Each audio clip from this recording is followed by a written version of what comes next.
Hi guys, welcome back.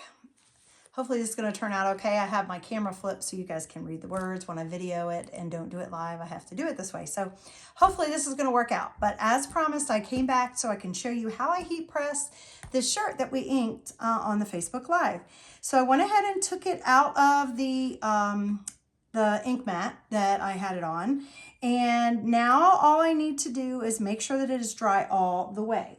And in order to do that, hopefully I don't blow any fuses because I've got quite a few lights on and I've got my heat press on, is take my little handy dandy dryer and I'm just gonna really make sure. It's been sitting probably for, I don't know, maybe a half hour, 45 minutes maybe even longer since it's been done. So it should be pretty dry. And I don't wanna mess with it too much because it's not been heat set and it is ink.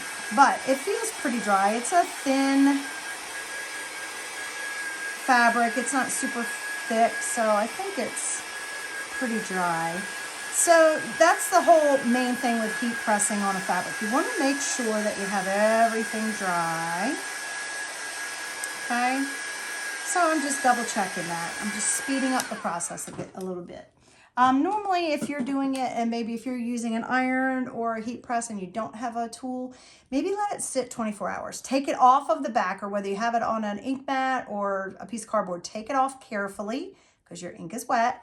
But take it off, let it dry for 24 hours, hang it up somewhere, put it over to the side, and then come back and do the heat press just to be sure. Because if you don't let it dry all the way, it will be tacky forever. I did that back in the fall when I did one of my projects for my little guy.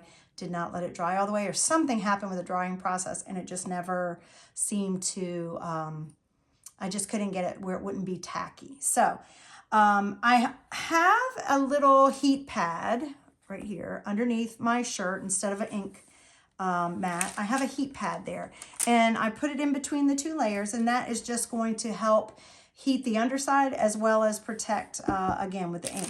I also have a piece of parchment paper. You can use the heat foil, or I don't even know what the name of it is. I actually have one that came with this little set that I ordered, but I have not used it.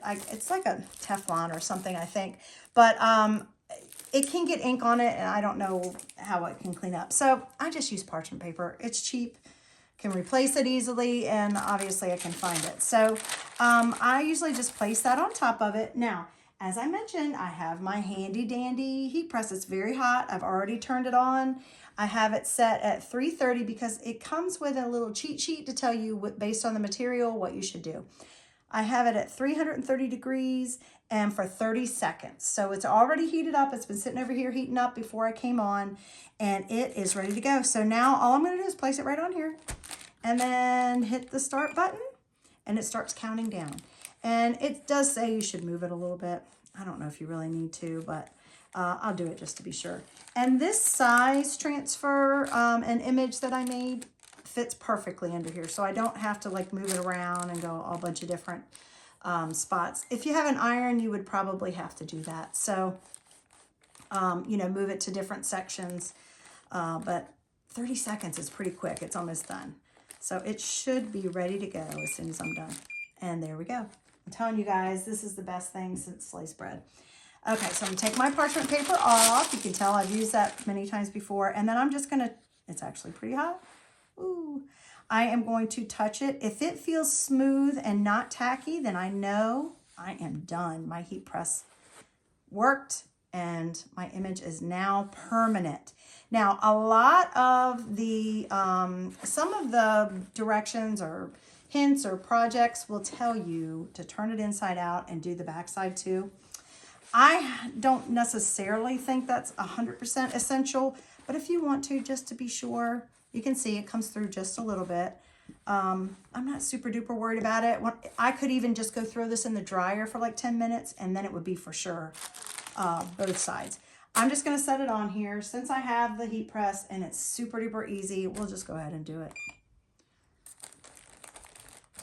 Can't get much easier than this. I'm telling you, if you do a lot of t-shirts or you want to be able to do a lot of t-shirts, I know a lot of people who did their own family Christmas t-shirts. How fun is that? You just pick your favorite transfer Remember that one I had? Don't get your tinsel in a tangle. That's adorable.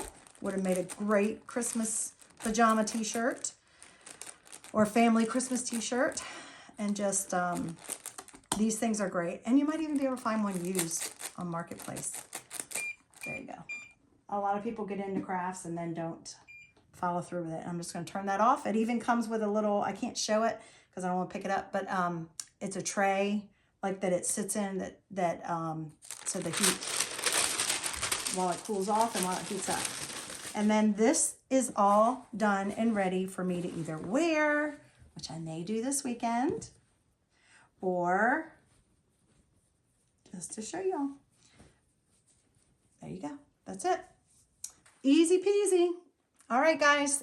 Thanks for tuning in. I hope that was helpful. Have a great rest of your evening.